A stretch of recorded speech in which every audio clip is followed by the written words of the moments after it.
अस्सलाम वालेकुम, मैं हूँ सदफ़ इकबाल। आज मैं आप सबसे अपने साथ हुए हुए कुछ वाक़यात शेयर करूँगी। इस घर में आए हुए मुझे तकरीबन 5 साल हो चुके हैं। इन 5 सालों में कभी भी कुछ अनयूजुअल हमें फ़ील नहीं हुआ। लेकिन आज तकरीबन डेढ़ साल से कुछ चीज़ें हम लोगों के लिए थोड़ी-सी डिस्टर्बिंग होती जा रही हैं और जो मैं आप लोगों से शेयर करना चाह रही थी।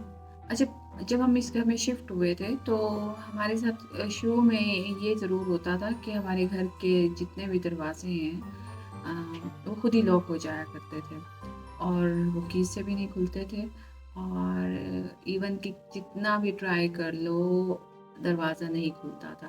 तो हमें क्या करना पड़ता था कि हमें बाकायदा दरवाज़े के लॉक को रिमूव करना पड़ता था, निकाल लेना पड़ता था।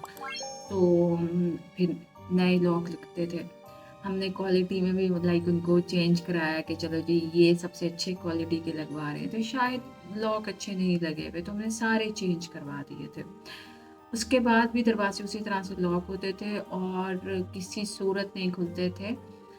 तो ख़ैर शुरू में हमने इस चीज़ को बहुत नॉर्मल सोचा और हमारा पैरानॉर्मल या कुछ ऐसा इस तरफ ध्यान ही नहीं था।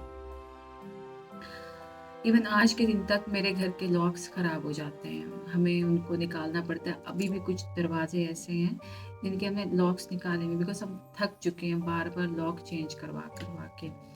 अब छोटा-सा बच्चा है, 1 से 2 बार मोहम्मद जो है वो लॉक हो गया था और हमने एक दरवाज़ा भी तोड़ा इस चक्कर में, क्योंकि हम बहुत ज़्यादा पैनिक हो गए थे बच्चे की वज़ह से। तो ख़ैर ये चीज़ें होती थी और हम इसको बहुत ही नॉर्मल लेके चल रहे थे।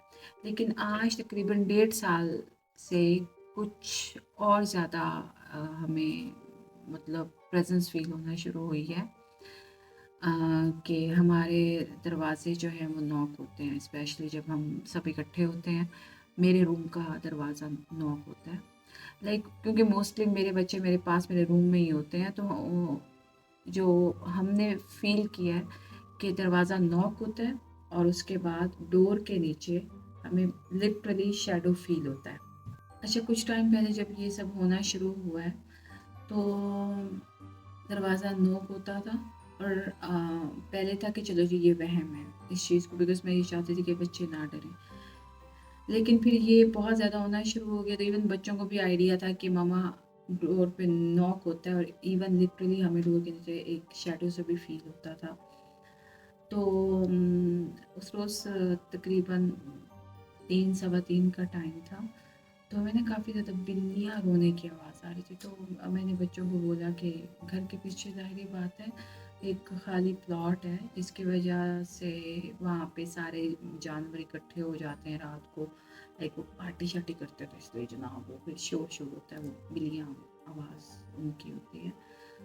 तो अभी हम ये सब चीज़ें कर रहे थे, इसी तरह से गप्पे मैं लगा रही थी बच्चों के साथ और पता चला कि मेरे ना डोर पे नॉक हुआ।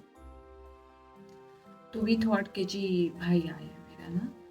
तो इवन मैंने बोला यार दरवाज़ा तो खुला है, आ जा। तो बच्चे बोल रहे अच्छा, मेरा छोटा बेटा मोहम्मद वो बोलने लगा कि मामू आ जाओ।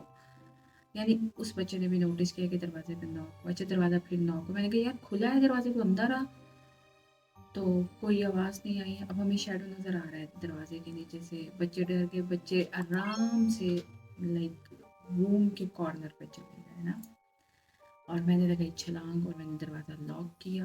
अब हम डर के बिल्कुल रूम के एंड पे रुके हुए हैं और मैंने अपने भाई को कॉल लगाई। मैंने बोला दरवाज़े के बाहर तुम थे? तो उसने कहा नहीं, मैं तो घर में ही नहीं हूँ, मैं बस मुड़ रहा हूँ गली में, मैं बस पहुँच रहा हूँ ना। तो मैंने कहा घर में कोई है और मेरे दरवाज़े पे नॉक हुआ और मैंने शैडो देखा है नीचे ना, बच्चे भी डरे हुए हैं। ख़ैर वो फ़ौरन से पहुँचा, उसने सारा घर देख लिया, हम लोग बहुत ज़्यादा डर गए। ख़ैर हम रात में अपने रूम में नहीं सोए, हम अब्बा के रूम में जाके सब सोए इकट्ठे। तो ख़ैर ये वाली चीज़ें अब होना शुरू हो गई कि दरवाज़े पे नॉक होता है। इवन अब बच्चे भी इस चीज़ को समझते हैं। पहले भाई लोग और अब्बू जो थे, इवन मेरे हस्बैंड, वो भी ये सोचते थे कि तुम लोगों का वहम है। लेकिन अब कितनी दफ़ा ऐसा होता है कि इवन मेरे हस्बैंड रिप्लाई करते हैं, जवाब देते हैं कि आ जाओ, और पता चलता है कोई नहीं होता। एक तो ये चीज़ है कि जो हो रही है आजकल हमारे साथ, और ख़ैर ये सिलसिला आज भी जारी है।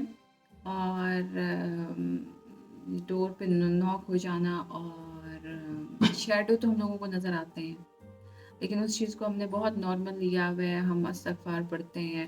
मैंने बच्चों को बोला हुआ है कि नहीं, ऐसा कुछ नहीं है, आप लोग नमाज़ पढ़ो, आप लोग इस्तग़फ़ार पढ़ो और कुल पढ़ो। तो ख़ैर अभी जो है इस चीज़ पे मैं और बात नहीं कर सकती। बाकी की स्टोरी इंशाल्लाह ताला नेक्स्ट एपिसोड में सुनाऊँगी। अच्छा जी, ये है स्टोरी आज की। ये सिलसिला अभी तक जारी है। मैं इंशाल्लाह ताला अब आपको नेक्स्ट एपिसोड में मिलूँगी। ये हमने सीज़न 1 स्टार्ट किया है और इसका ये आज फर्स्ट एपिसोड था।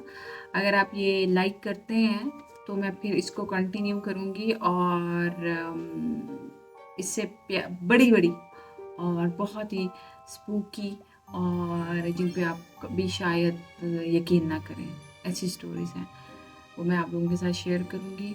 आप इसको लाइक कीजिएगा और मेरे चैनल को सब्सक्राइब कीजिए। फिर मिलते हैं नेक्स्ट स्टोरी में। अल्लाह हाफ़िज़।